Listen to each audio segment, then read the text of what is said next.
लेकिन इसके बदले में तुम्हें मीका को बचाना होगा। अब इधर पे हम मीका को देखते हैं जिसकी तबीयत बहुत ज्यादा खराब हो जाती है। ऐसा इसलिए होता है क्योंकि वैम्पायर बनने के बाद से उसने कभी भी किसी इंसान का खून नहीं पिया है, और उसी दौरान वहां पे एक बच्चा आ जाता है। तब फेरेट उसे गले से पकड़ लेता है और मीका को बोलता है आ जाओ और उसका खून पी लो। लेकिन यहाँ पे स्टार्टिंग में तो मीका अपने ऊपर कंट्रोल पाने की कोशिश कर रहा होता है, लेकिन थोड़ी देर के लिए उसका कंट्रोल हट जाता है और उसको ऐसा लगता है कि उसे बच्चे का खून पी लेना चाहिए। लेकिन मीका अपने ऊपर कंट्रोल पाने की कोशिश करता है और ऐसा कर भी पाता है, और बाद में वह फेरेट को बोलता है कि इस बच्चे को यहाँ से जाने दो। अब यहाँ पे स्नोवा सबको बताती है कि अगर तुम चाहते हो कि तुम्हारे वेपन के अंदर से एक स्पेशल पावर निकले, या फिर तुम्हारे अंदर से एक स्पेशल पावर निकले, तो तुम्हें उसके लिए बस एक काम करना होगा। तुम्हें अपने डीमन पावर की मदद से अपने हाथ पे कट लगाना होगा। लेकिन याद रहे, इस प्रोसेस में तुम्हें अपने डीमन को सबसे पहले अपने ऊपर हावी होने देना पड़ेगा, और बाद में उसके साथ मिलकर के अपने हाथ पे कट लगाना होगा। यानी कि तुम दोनों की पावर इसमें काम आएगी। तभी कुछ मॉन्स्टर्स उन पे हमला करने के लिए आते हैं। लेकिन यहाँ पे फिर हम देखते हैं यूची को, जो एक ही बार में सभी मॉन्स्टर्स को खत्म कर देता है, क्योंकि यहाँ पे उसने अपनी स्पेशल पावर को एक्टिवेट कर लिया था अपने डीमन की मदद से। अब यहाँ पे यूचुरो ने भी अपने डीमन की मदद से अपने हाथ पे कट लगा लिया था, लेकिन जैसे ही वह ऐसा करता है वह तुरंत ही बेहोश हो जाता है। और यहाँ पे बेहोश होने से पहले उसकी आंख फिर से लाल हो गई थी, और उसके बाद यूचुरो एक सपने में पहुंच जाता है जहां पे वो अपने फादर को देखता है, और उसके फादर उसकी तरफ बढ़ रहे हैं उसको मारने के लिए। फिर यहाँ से सीन फिर से चेंज होता है और यहाँ पे यूचिरो एक दूसरे सपने में पहुंच जाता है जहां पे वो अपने डीमन से बात कर रहा होता है। तो ये डीमन एक्चुअली में यूचिरो की जान लेना चाहती थी और उसके बॉडी पे कंट्रोल पाना चाहती थी। लेकिन यहाँ पे यूचिरो अपनी तलवार उसके सामने फेंक देता है और बोलता है कि मैं तुमसे नहीं लड़ूंगा, मैं तुमसे दोस्ती करना चाहता हूँ, और इसके बदले में मैं ये चाहता हूँ कि तुम मीका को ठीक करने में मेरी मदद करो। और ये डीमन ये करने के लिए मान जाती है। और बाद में फिर यहाँ पे यूसुरो को जब होश आता है तो हम देखते हैं कि वो ठीक हो चुका है पूरी तरीके से, और यहाँ पे उसका डीमन के साथ बॉन्ड भी बन गया है। फिर इसके बाद बारी आती है किमीजुकी की, और किमीजुकी भी सपनों के दिनों में पहुंच जाता है जहां पे वह अपने डीमन से लड़ रहा होता है। स्टार्टिंग में तो उसका डीमन उस पे भारी पड़ता है और उसकी तलवार उसी के सीने के आर पार कर देता है। लेकिन किमीज की फिर भी हार नहीं मानता और आखिरी में वो अपनी डीमन को हरा ही देता है। और एक बार अपनी डीमन को हरा देने के बाद उसके अंदर भी स्पेशल पावर अनलॉक हो जाती है, जिसके बाद वो और यूचुरे एक फाइट करते हैं ये देखने के लिए कि उनकी पावर कितनी ज्यादा बढ़ गई है। फिर वो लोग अपनी नई पावर को लगातार टेस्ट करते रहते हैं और नए नए स्किल्स को अनलॉक करते रहते हैं।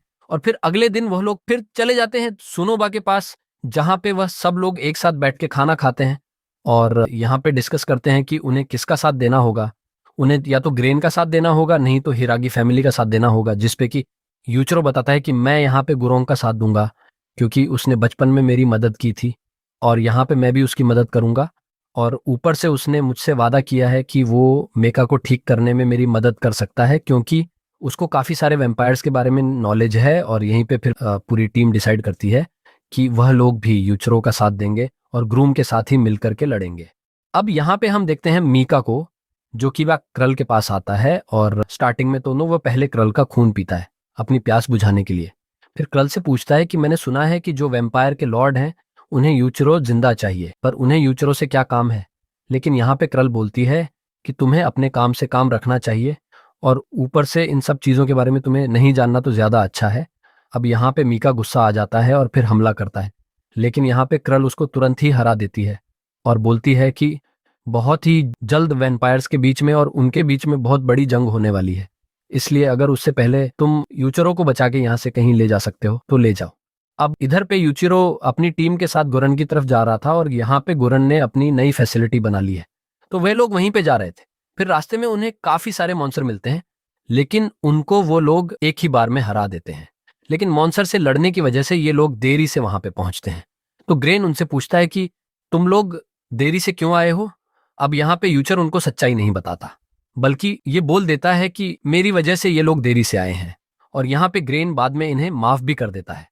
इसके बाद ग्रेन अपने सभी सोल्जर्स से बात करते हुए बोलता है कि आज सिटी के अंदर काफी सारे हाई लेवल के वैम्पायर हैं और हम रहे या ना रहे, लेकिन इन वैम्पायर्स को हम खत्म करके ही रहेंगे। और इतना बोल के लगातार अपने सोल्जर्स को मोटिवेट कर रहा होता है वॉर के लिए। फिर इसके बाद गुरन जाकर के मिलता है यूसुरो से, वह भी अकेले में, और यहाँ पे वे अपनी टीम से उसको मिलवाता है और बोलता है कि मुझे पता है कि तुम लोग लेट क्यों हो गए थे, लेकिन उसके बावजूद भी तुमने सारा ब्लेम अपने ऊपर ले लिया। और इसके थोड़ी देर बाद यहाँ पे यूचिरो की चिल्लाने की आवाज आती है। जब उसकी टीम वहां पे पहुंचती है तो वो लोग देखते हैं कि यूचिरो बंधा हुआ है और नीचे आग लगी हुई है। लेकिन वो लोग जब यूचिरो को बचाने की कोशिश करते हैं तो पता चलता है कि ये सभी एक इल्यूजन था, और ये किसी और ने नहीं बल्कि ग्रेन ने किया था। और यहाँ पे ग्रेन सुनो को डांटते हुए बोल रहा होता है कि तुम तो इनकी लीडर हो, लेकिन उसके बावजूद भी तुमने मुझे सच्चाई नहीं बताई और बल्कि सारा ब्लेम यूचिरो को अकेले लेने दिया। इसका मतलब यही है कि तुम एक अच्छी लीडर नहीं हो और बहुत ही कमजोर हो। लेकिन यहाँ पे स्नोवो और उसकी टीम बोलती है कि नहीं, वो बहुत अच्छी लीडर है। यहाँ पे यूचिरो भी उसी का साथ दे रहा था। तब ग्रेन बोलता है कि ठीक है, एक कॉम्पिटिशन करते हैं जहां पे मेरी टीम तुम्हारी टीम से लड़ेगी। अब दोनों ही टीम के बीच में लड़ाई स्टार्ट हो जाती है, लेकिन यहाँ पे जो ग्रेन की टीम होती है उनके पास अपर हैंड होता है, क्योंकि उनके पास काफी सारे एक्सपीरियंस सोल्जर होते हैं, जिनकी वजह से यहाँ पे यूचिरो की टीम हार रही थी। और लास्ट में फिर ग्रेन चला जाता है यूचिरो से लड़ने के लिए, और लड़ाई के दौरान वो उसके सिर के ऊपर एक तस्मान लगा देता है। ऐसा ग्रहण इसलिए करता है ताकि यहाँ पे यूचिरो अपनी स्पेशल पावर का इस्तेमाल ना कर पाए। लेकिन तिलिस्मान जिसके भी सिर पे होता है वह ज्यादा देर तक उसको अपने सिर पे नहीं रख सकता, क्योंकि थोड़ी देर के बाद वह फट जाता है, और यह बात यूचिरो जानता था। इसलिए वो लगातार गुरन के पास जा रहा होता है, जिससे कि गुरन भी डर जाता है। लेकिन ग्रहण के पीछे जो उसका साथी खड़ा था वो तुरंत ही हमला कर देता है यूचिरो पे। यूचिरो लगातार अपने आप को डिफेंड कर रहा था, लेकिन इसके थोड़ी देर बाद ही ग्रेन उसके तिलिस्मान को उड़ा देता है उसके सिर के ऊपर से, ताकि कोई भी ब्लास्ट ना हो पाए। और उसके बाद जो बचे हुए मेंबर्स थे इस यूसुरो के, उनको भी हरा दिया जाता है। तब यहाँ पे ग्रेन बोलता है सुनोवा से कि अभी भी तुम बहुत कमजोर हो, और जिस तरीके से तुम्हारी टीम आज लड़ रही थी उस तरीके से तुम किसी भी हाई लेवल के वैम्पायर को नहीं हरा पाओगे। अब यहाँ पे मीका जब अपने साथी वैम्पायर के साथ मिलकर के कुछ बच्चों को इधर से उधर शिफ्ट कर रहा था, तब यहाँ पे मीका की प्यास और भी ज्यादा बढ़ जाती है। तो जो वैम्पायर उसके साथ खड़ा था वो बोलता है कि किसी बच्चे को पकड़ो और उसका खून पी लो, लेकिन मीका ऐसा करना नहीं चाहता था। फिर मीका एक जगह जाकर के छुप जाता है, और यहाँ पे जो कर्ल होता है उसका खून पी रहा होता है, क्योंकि उसने ऐसे समय के लिए कर्ल का खून एक शीशी में निकाल के रखा था।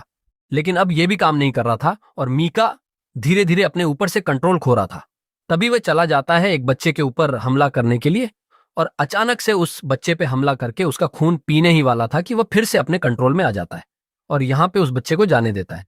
अब यहाँ पे यूचिरो की मुलाकात नारुमी के ग्रुप से होती है, और यहाँ पे नारुमी का ग्रुप भी उन्हें कमजोर बोल रहा था, लेकिन सुनोवा बताती है कि हम कमजोर नहीं हैं। और यहाँ पे यूची जो है एक स्नाइपर के साथ मिलकर के एक नोबल वैम्पायर के ऊपर नजर रखे हुए था, और दोनों को जब लगता है कि नोबल वैम्पायर सही टारगेट पे आ गया है तो उस पे हमला कर देते हैं।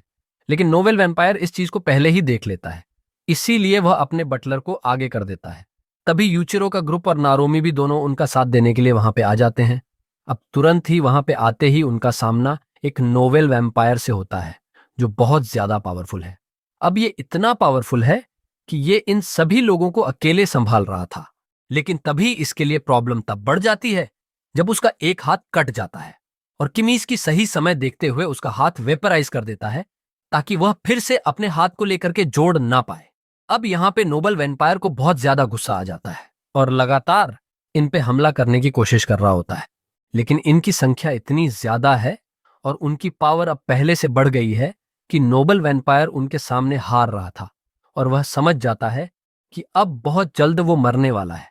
लेकिन यह जो नोबल वैम्पायर है वह इनके हाथों नहीं मरना चाहता था, इसीलिए वह एक आदमी की स्वॉर्ड लेकर के अपने आप को मार लेता है, ताकि इनके हाथों से ना मर पाए।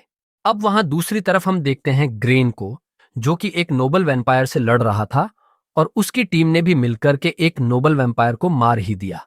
तभी डीमन आर्मी का एक सोल्जर वहां पे आता है जो बहुत ज्यादा घायल है और वह मरने ही वाला है। तब यहाँ पे वह उन लोगों को बताता है कि हमारी फाइट भी एक नॉर्मल वैम्पायर से हुई थी, लेकिन हमें पता नहीं था कि वो इतना स्ट्रांग निकलेगा। और सारी बातें सुन लेने के बाद कुरन को ऐसा लगता है कि ये एक चाल है वैम्पायर्स की, ताकि वो लोग हमें अलग अलग कर दें और बाद में एक एक करके मार दें। इसीलिए फिर ये अपनी टीम के साथ यहाँ से बाहर निकलता है, ताकि बाकी टीम के साथ रियनाइट हो सके। इसके बाद कुरन चला जाता है यूसीरो के पास, और बाद में उसकी टीम को लेकर के वहां से जाने लगता है। वह बताता है कि हम अब नोबेल पे हमला नहीं करेंगे और डायरेक्ट उन लोगों को बचाएंगे जो लोग वैम्पायर के कब्जे में हैं। लेकिन यहां से जाने से पहले कुरेन आहारा ग्रुप को वहां पे छोड़ जाता है। वो बोलता है कि तुम्हारी हालत खराब नहीं है, इसलिए तुम लोग यहीं पे रुको और जब तक दूसरी टीम ना आ जाए तब तक तुम दूसरे लोगों को डायरेक्शन बताते रहना। अब आहारा ग्रुप को यहाँ पे अकेले रुकना पड़ता है।